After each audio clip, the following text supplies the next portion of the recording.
अस्सलाम वालेकुम। आज हमारा ग्रुप थ्योरी का लेक्चर नंबर 11 है।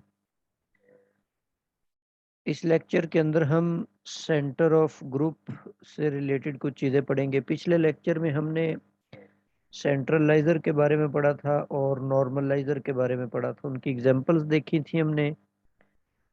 आज हम इस लेक्चर में सेंटर के बारे में पढ़ेंगे और कुछ रिजल्ट्स सेंटर से रिलेटेड पढ़ेंगे और इसकी एग्जांपल्स भी देखेंगे। ऑर्डर ऑफ सेंटर से रिलेटेड कुछ रिजल्ट्स देखेंगे। इसके अलावा कुछ और टॉपिक्स भी हैं, कॉन्जुगेट एलिमेंट्स और कॉन्जुगेसी क्लासेस, तो वो भी हम इसी लेक्चर के अंदर इंशाल्लाह आज हम डिस्कस करेंगे।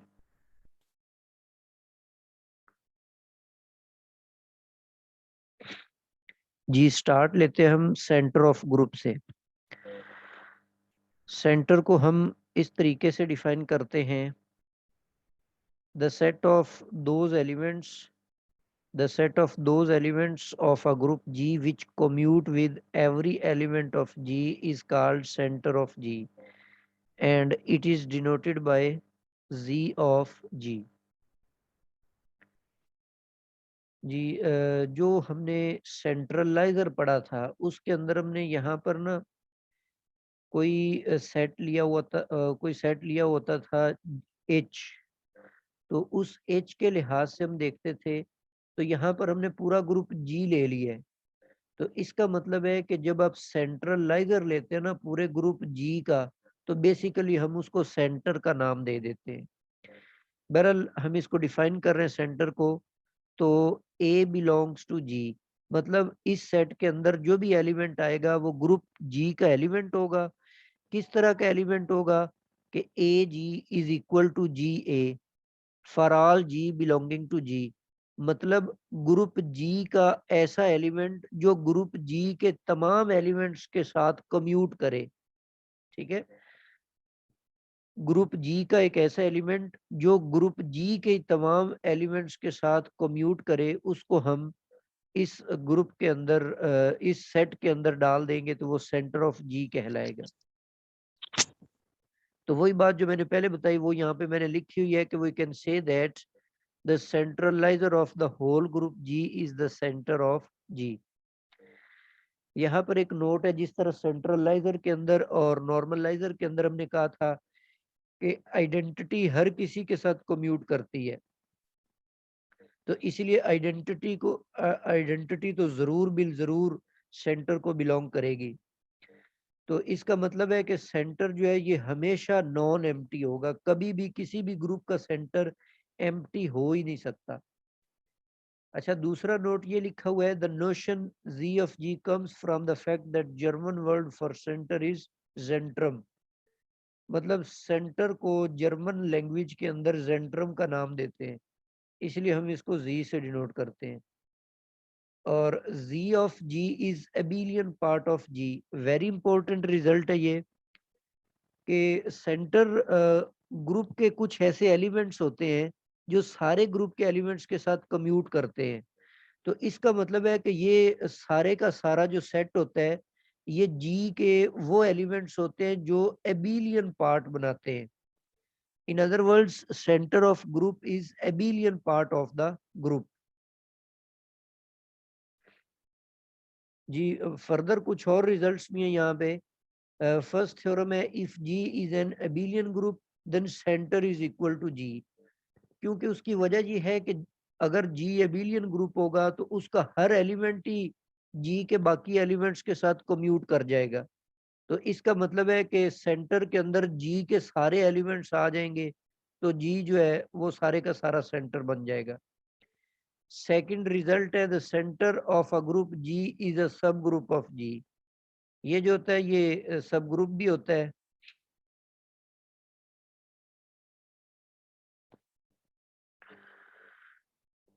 जी इसी तरह से फर्दर इसमें आप देखें कि थ्योरम या रिजल्ट 3 है, let G be a group then centre of G is equal to intersection of centraliser of all elements, मतलब ये सेंट्रलाइजर की नोटेशन थी।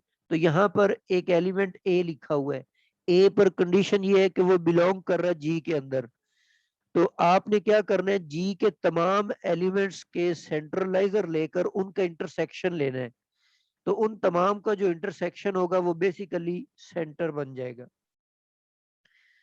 फोर्थ रिजल्ट है कि एच कोई भी सब ग्रुप है जी का, तो अगर एच जी का सब ग्रुप है तो जो जी का सेंटर बनेगा ना वो सब सेट होगा उस एच सब ग्रुप के नॉर्मलाइजर का।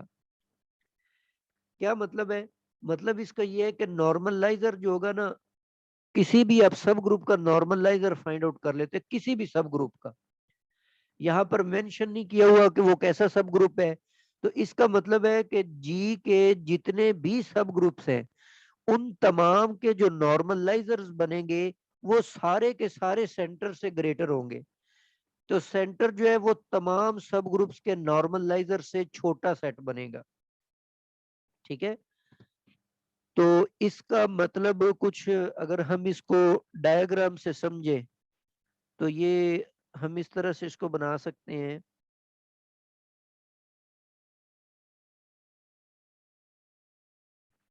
सॉरी, ये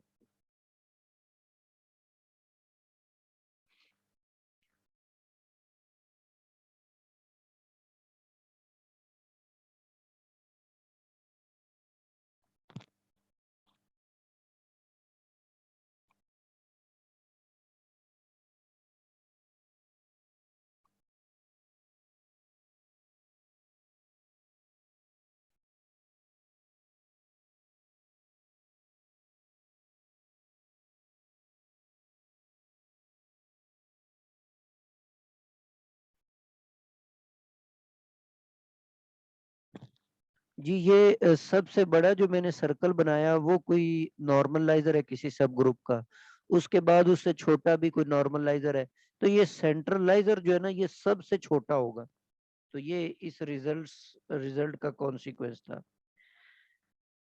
अच्छा, इसी तरह नेक्स्ट आपके पास रिजल्ट है कि जो सेंटर होगा, सेंटर भी एक सब ग्रुप होता है, तो इस सब ग्रुप का जब भी आप सेंट्रलाइजर फाइंड आउट करेंगे तो वो जी खुद ही होगा। इसी तरह सेंटर जो है, सेंटर का नॉर्मलाइजर अगर आप फाइंड आउट करना चाहें तो वो भी जी ग्रुप जो है वो खुद ही होगा।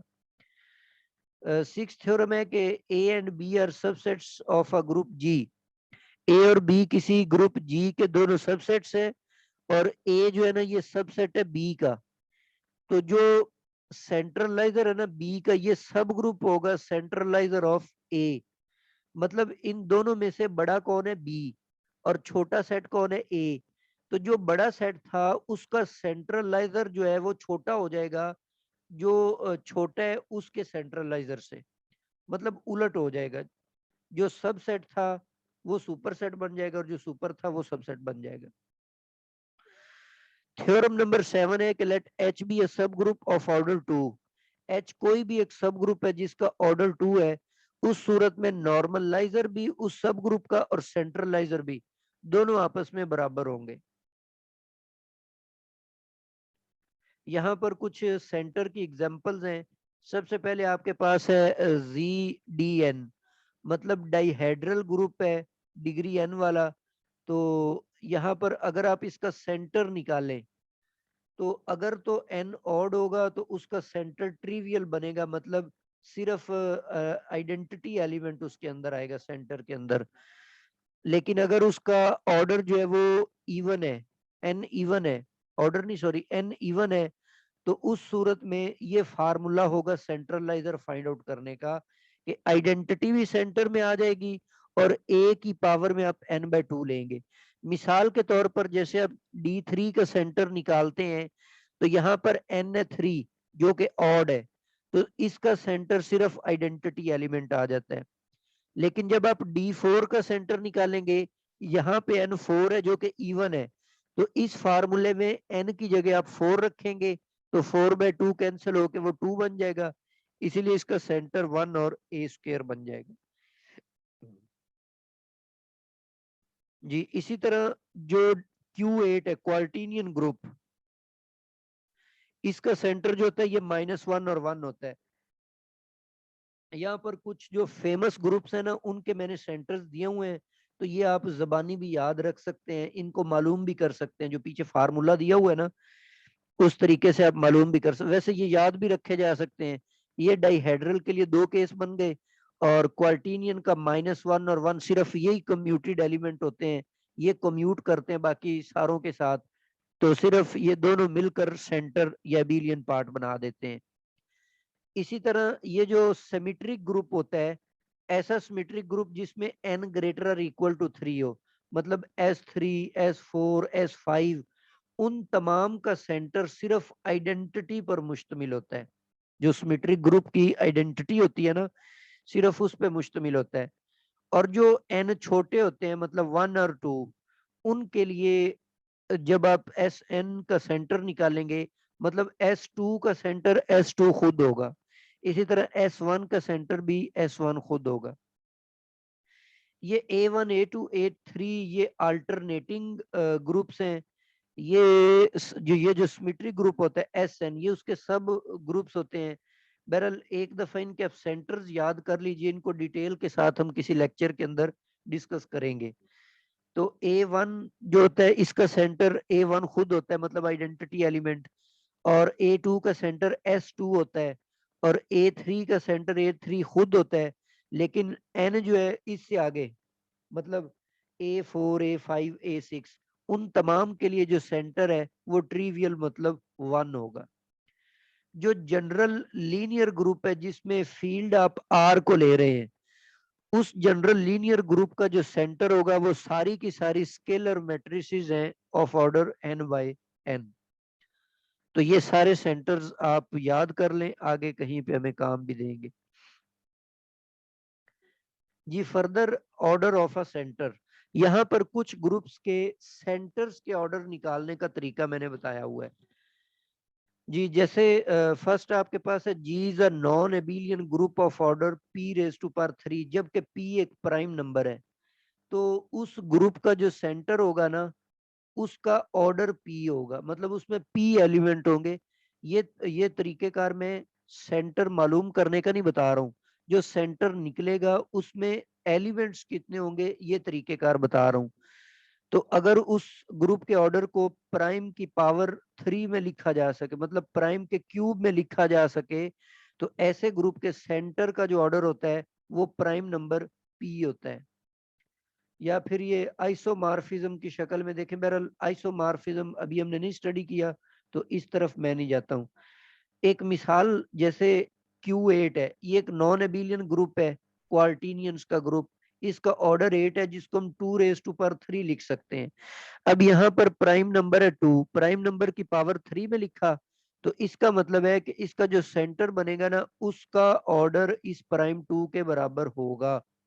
तो पीछे हमने ये एग्जांपल देखी भी है कि जो क्वार्टिनियंस हैं, ये यहाँ पर सेकंड एग्जांपल में, कि Q8 जो होता है इसका सेंटर -1 और 1 है, मतलब इसमें 2 एलिमेंट्स हैं। तो नेक्स्ट हमने इसका ऑर्डर निकालना भी सीख लिया। इसी तरह जनरल लीनियर ग्रुप, जिसमें फील्ड फील्ड जो है फील्ड, उसका ऑर्डर अगर Q हो, तो उस जनरल लीनियर ग्रुप के सेंटर में Q-1 एलिमेंट्स होंगे।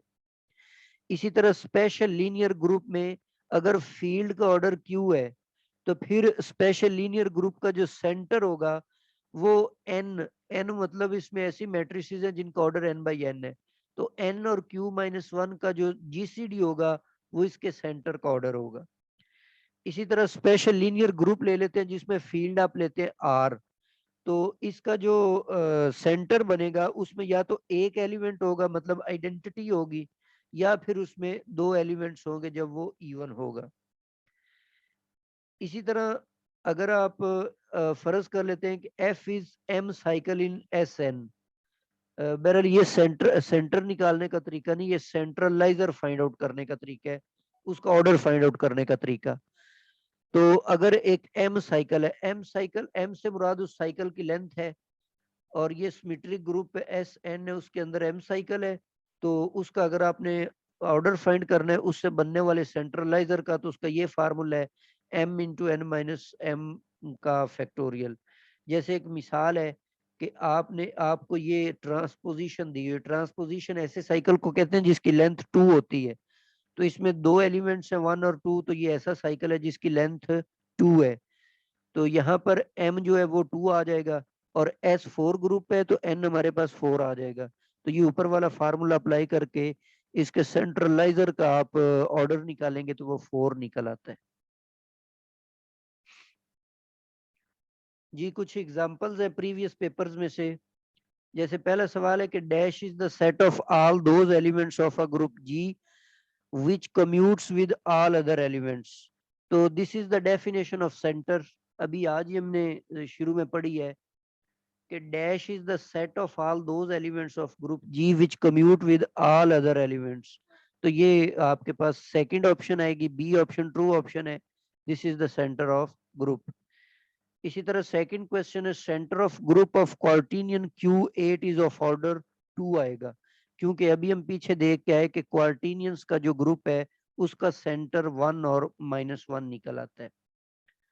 जी इसी तरह डाइहेड्रल ग्रुप थर्ड क्वेश्चन है जिसमें डाइहेड्रल ग्रुप लिया हुआ है जिसका ऑर्डर 8 है, n4 है तो ऑर्डर कितना बना 8, तो इसका सेंटर बता दे।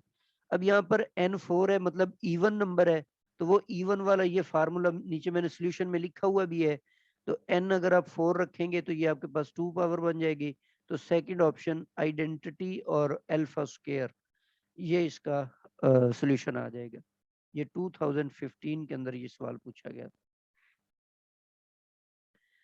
जी नेक्स्ट आपके पास एक और टॉपिक हम स्टार्ट कर रहे हैं, कॉन्जुगेट एलिमेंट्स। कॉन्जुगेट एलिमेंट क्या होते हैं?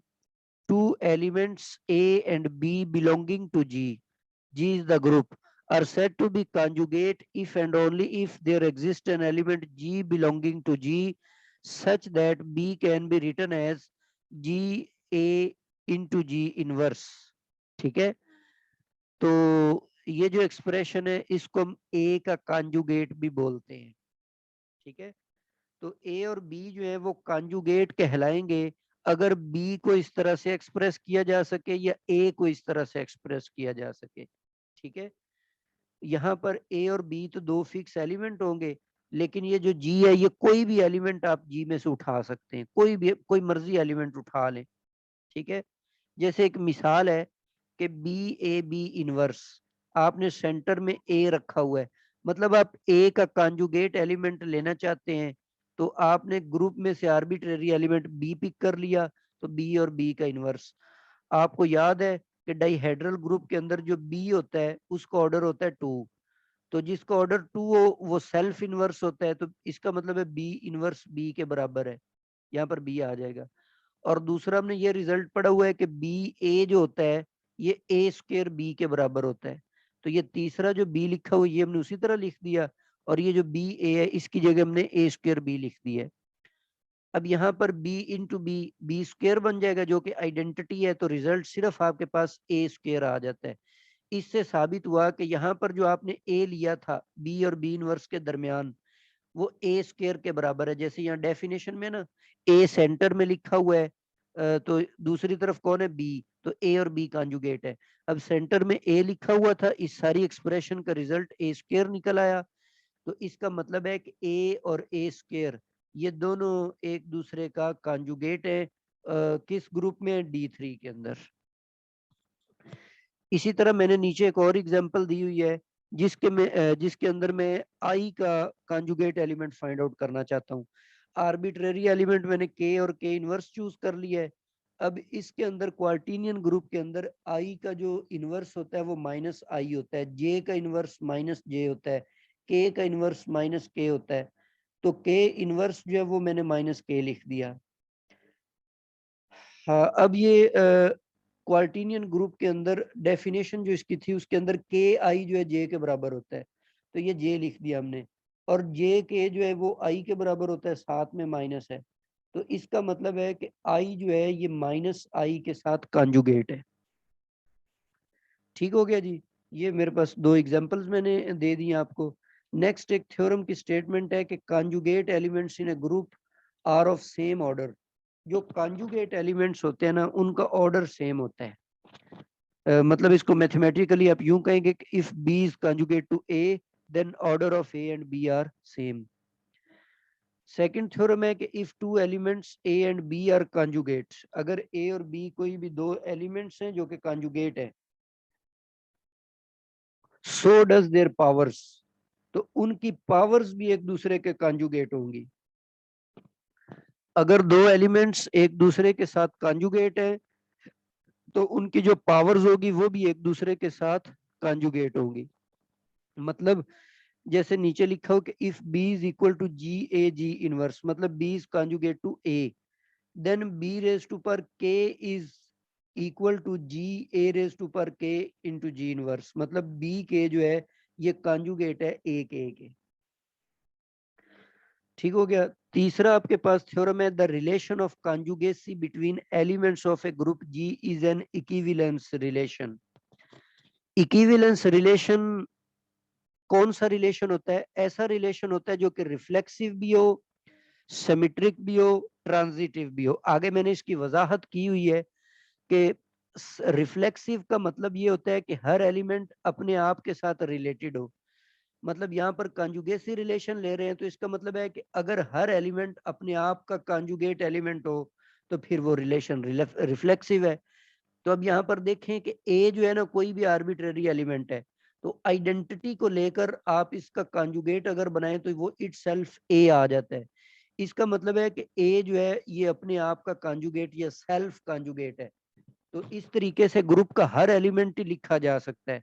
तो इसका मतलब है कि ये कॉन्जुगेसी रिलेशन जो होता है ये रिफ्लेक्सिव रिलेशन है।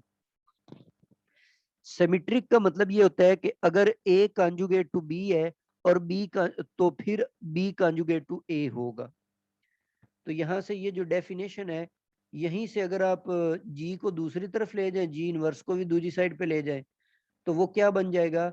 वो जनाब ए इज कॉन्जुगेट टू बी बन जाएगा। यहाँ पर बी इज कॉन्जुगेट टू ए है, तो इसका मतलब है बी अगर ए के साथ कॉन्जुगेट है, तो ये मैं यहाँ पे थोड़ा सा लिख देता हूँ, इसको लिख के आपको बता देता हूँ कि ये किस तरह से मैं कह रहा हूँ। कि देखें यहाँ पे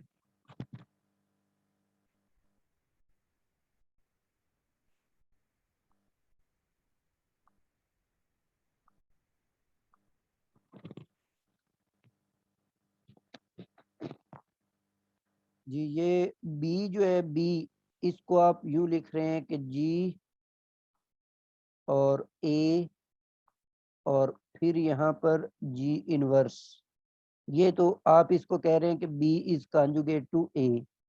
लेकिन जब आप इस जी को उठाकर इधर लाएंगे तो ये बी की लेफ्ट साइड पर आके जी इनवर्स बन जाएगा। ठीक है। और इसी तरह इस जी को इस तरफ लाएंगे तो वो जी इनवर्स था तो जी बन जाएगा, लेकिन जी को लिखा जा सकता है जी इनवर्स और अगेन उसका इनवर्स। ठीक है। तो ये इक्वल टू ए आ जाएगा। जो हमने साबित कर दिया है कि बी कॉन्जुगेट टू ए था, तो अब ये प्रूफ हो गया है कि ए इज कॉन्जुगेट टू बी। तो इसका मतलब है कि ये रिलेशन सिमेट्रिक रिलेशन भी है। ऐसा रिलेशन जो अगर ए रिलेटेड हो बी के साथ तो बी रिलेटेड हो ए के साथ, उसको हम सिमेट्रिक रिलेशन कहते हैं। तो यहाँ पर हमने ये बात प्रूफ कर दी है कि conjugacy relation is symmetric relation. Transitive relation क्या होता है? if A is conjugate to B and B is conjugate to C, then A is conjugate to C। मतलब यहाँ पर ये ट्रांजिटिव की बात मैं बता देता हूँ कि ये A है, ये B है और तीसरा आपके पास एलिमेंट C है। अगर A B के साथ रिलेटेड हो, मतलब A B के साथ कॉन्जुगेटेड हो और B C के साथ कॉन्जुगेट एलिमेंट हो, तो फिर ये जो A है ना, A ये C के साथ कॉन्जुगेट होना चाहिए। तो ये भी हम इजीली प्रूफ कर सकते हैं, जैसे ये पिछला सिमेट्रिक प्रूफ किया है, तो वहां से ये प्रूफ हो जाएगा कि ये ट्रांजिटिव रिलेशन भी है। ऐसा रिलेशन जो रिफ्लेक्सिव भी हो, जो सिमेट्रिक भी हो और जो ट्रांजिटिव भी हो, उसको हम बोलते हैं इक्विवेलेंस रिलेशन। तो ये जो कॉन्जुगेसी रिलेशन होता है ये इक्विवेलेंस रिलेशन है। नेक्स्ट आपके पास है कॉन्जुगेसी class. In a group G, the relation of conjugacy between elements of G partitions G into equivalence classes। अब पार्टीशन का कॉन्सेप्ट भी हम ऑलरेडी सीख चुके हैं कि पार्टीशन से मुराद ये होता है कि आपने ऐसे सेट्स बना लेने हैं जिनमें अगर आप उन तमाम सब सेट्स का अगर यूनियन लें, उन तमाम सब सेट्स का अगर यूनियन लें तो वो सेट जी के इक्वल आ जाए। और अगर आप उनमें से किसी दो का इंटरसेक्शन लेते हैं, H1 और सपोज सेकेंड हम H2 लेते हैं, किसी दो का इंटरसेक्शन लेते हैं तो वो आपके पास एम्प्टी आए। मतलब उसके अंदर, उस कलेक्शन के अंदर सारे के सारे जो सेट्स हैं वो डिसज्वाइंट होने चाहिए। ठीक है, तो यहाँ पर ये जो कॉन्जुगेसी रिलेशन है ना एलिमेंट्स का, ये जी की पार्टीशन करता है इनटू इक्विवेलेंस क्लासेस। आगे ये एग्जांपल से भी वजाहत हो जाएगी इसकी। Each equivalence class consist of elements which are conjugate to one another. हर एक क्लास के अंदर जो है सारे एलिमेंट्स पड़े हुए एक दूसरे के साथ कॉन्जुगेट होते हैं, तो these are known as conjugacy classes.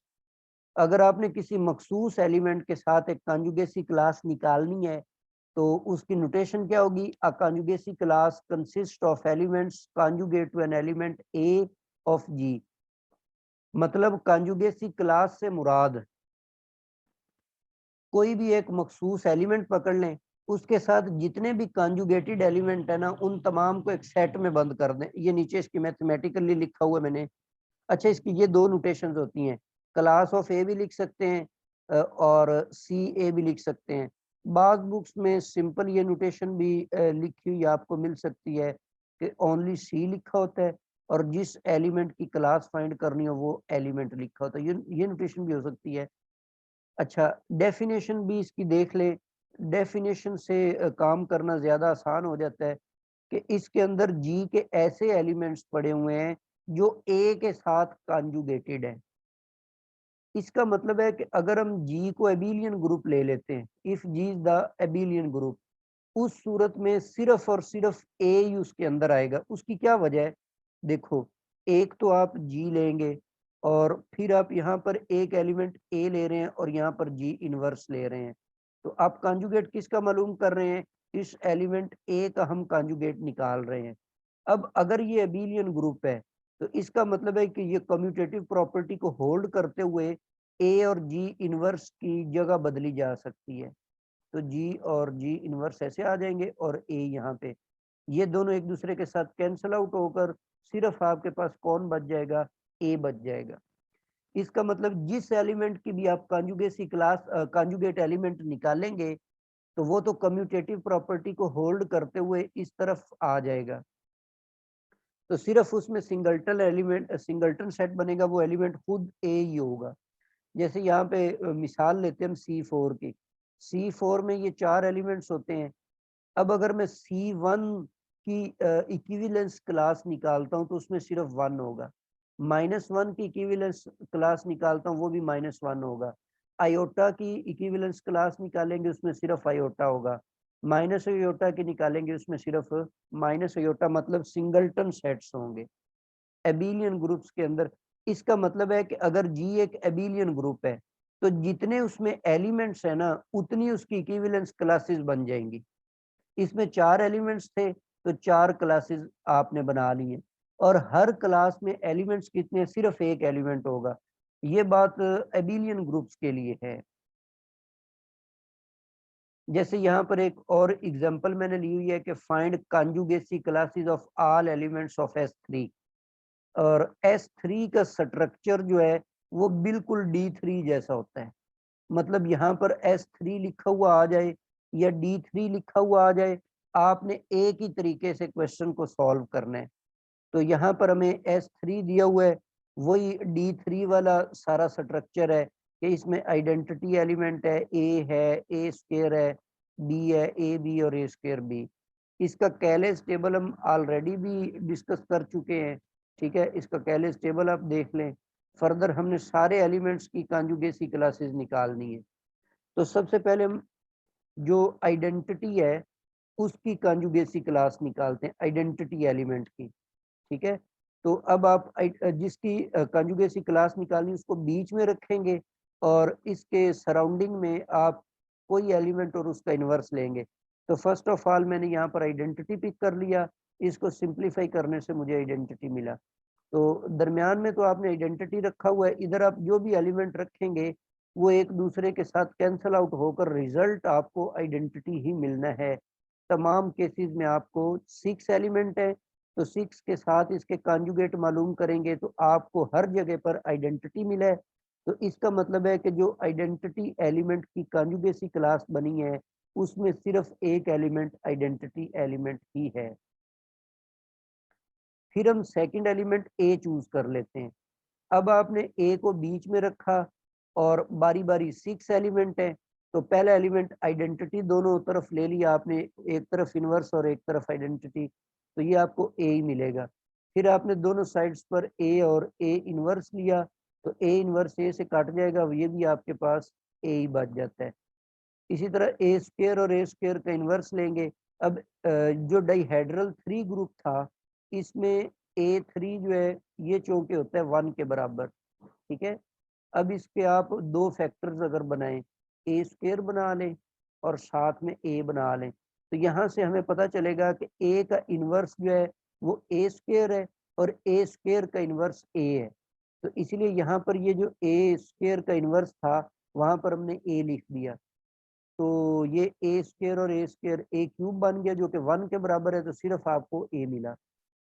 इसी तरह बी के साथ कॉन्जुगेट लेते हैं। अब डाइहेड्रल 3 ग्रुप के अंदर या S3 के अंदर बी स्क्वायर जो होता है ये 1 के बराबर होता है, तो इसको फैक्टर्ड करके अगर आप बी की वैल्यू निकालेंगे तो वो बी इनवर्स के बराबर ही होती है, ठीक है। तो यहाँ पर ये बी इनवर्स की जगह आपने ये बी लगा दिया। अब बी ए, ये मैं आपको पहले भी अभी भी बता चुका हूँ कि डाइहेड्रल में बी ए जो होता है ये ए स्क्वायर बी के बराबर होता है, ठीक है, ए स्क्वायर और बी। तो ये मैंने इसकी जगह ए स्क्वायर बी लगा दिया। अब ये बी और बी मिलेंगे तो बी स्क्वायर बन जाएगा जो कि 1 होता है, तो सिर्फ इसका जवाब ए स्क्वायर आ जाएगा।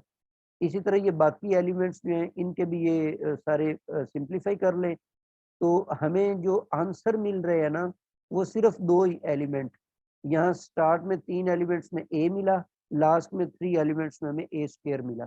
तो इसका मतलब है कि ए की जो कॉन्जुगेसी क्लास है उसमें 2 एलिमेंट्स आएंगे ए और ए स्क्वायर। इसी तरह ये आगे बाकी एलिमेंट्स ए स्क्वायर की कॉन्जुगेसी का क्लास निकाली हुई है, तो इसमें भी आपके पास 2 एलिमेंट्स ए और ए स्क्वायर आए हुए हैं। इसी तरह बी की कॉन्जुगेसी क्लास के अंदर बी आया हुआ है और ए भी आया हुआ है और ए स्क्वायर बी भी है।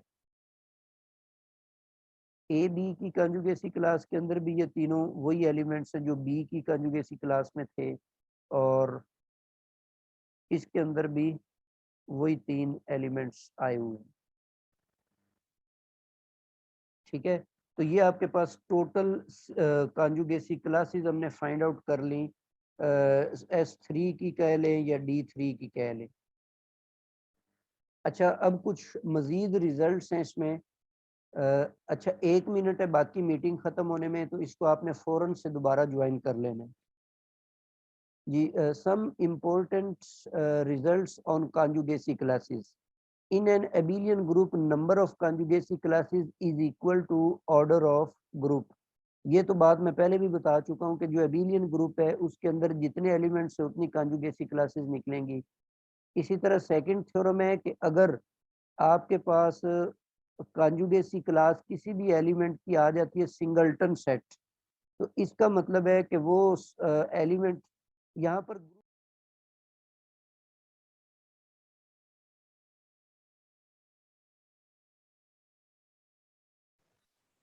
जी। नेक्स्ट हमारे पास ये हम थ्योरम कर रहे थे कि सेकंड थ्योरम था कि अगर आपके पास कॉन्जुगेसी क्लास जो है वो सिंगलटन सेट आ जाता है और ग्रुप मेंशन नहीं किया हुआ, इसका मतलब है कि वो एलिमेंट फिर सेंटर को बिलोंग करेगा।